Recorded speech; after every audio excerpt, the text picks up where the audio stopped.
ជំរាបសួរពុកម៉ែបងប្អូនទាំងអស់គ្នានេះគឺជាស្រុកកំណើតរបស់ខ្ញុំនៅភូមិត្រពាំងឈូឃុំតាអានស្រុកក្រឡាញ់ខេត្តសៀមរាប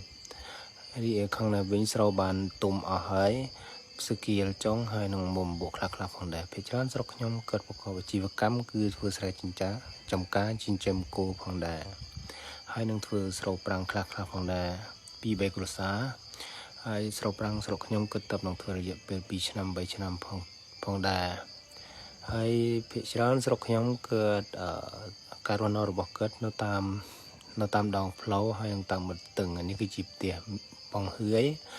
ហើយនឹងផ្ទះបងហឿហើយនឹងផ្ទះ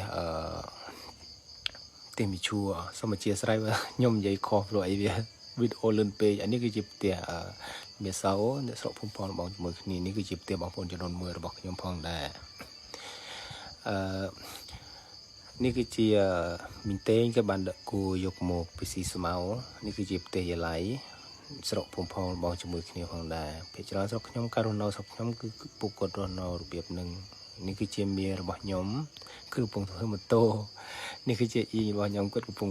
ពុះអស់គាត់គឺជាប្អូនស្រីបង្កើតរបស់ម៉ែរបស់ខ្ញុំផងដែរនេះគឺជាផ្ទះតេងដែលគាត់ដឹកគួរអំបញ្ញមិញនេះគឺជាផ្ទះបងពីងស្រុកភូមិផងបងជាមួយគ្នាផងដែរនេះគឺជាផ្ទះបងហេងនិងសារានេះគឺជាផ្ទះម៉ែធំត្រូវជាបងស្រីបង្កើតរបស់ម៉ែរបស់ខ្ញុំផងដែរនេះគឺជាផ្ទះបងស្រីរបស់ខ្ញុំតបនឹងការកូនរួចបាន3ថ្ងៃនេះគឺជាផ្ទះមីងហ៊ុយហើយនិងផ្ទះមីងពេជ្រនេះផ្ទះបងប្រុសបង្កើតរបស់ខ្ញុំនេះគឺជាផ្ទះមីមនខាងមុខនេះគឺជាផ្ទះបងស្រីទី2ខាងក្រោយនោះគឺជាផ្ទះខ្ញុំនេះគឺជា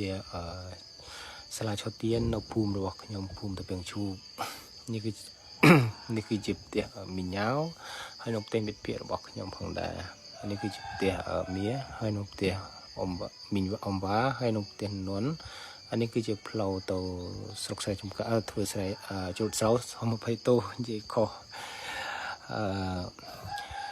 នេះគឺជាផ្ទះបងច័ន្ទស្អាតមែនទែនហើយផ្ទះចមូនស្អាតមែនទែនផ្ទះកធំរឹងមាំស្អាតមែនទែនហើយនេះគឺជាផ្ទះចាលៀម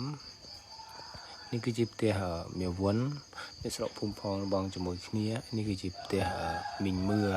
ហើយទិញតាំងក្នុងក្រោយនេះគឺជាផ្ទះមីពុតហើយនេះគឺជាផ្ទះមេនងផ្ទះមីពុតសូមអធិស្ឋានបងប្អូនអរគ្នាព្រោះអីវីដេអូវាងាកលឿនពេកទៅខ្ញុំនិយាយអត់ទាន់ហើយនេះគឺជាផ្ទះ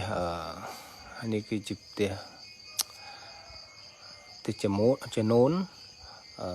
ខាងនេះគឺជាផ្ទះបងវៃផងដែរអរគុណបងប្អូនអរគ្នាដែលបានទស្សនាវីដេអូដល់ចប់ហើយខ្ញុំសូម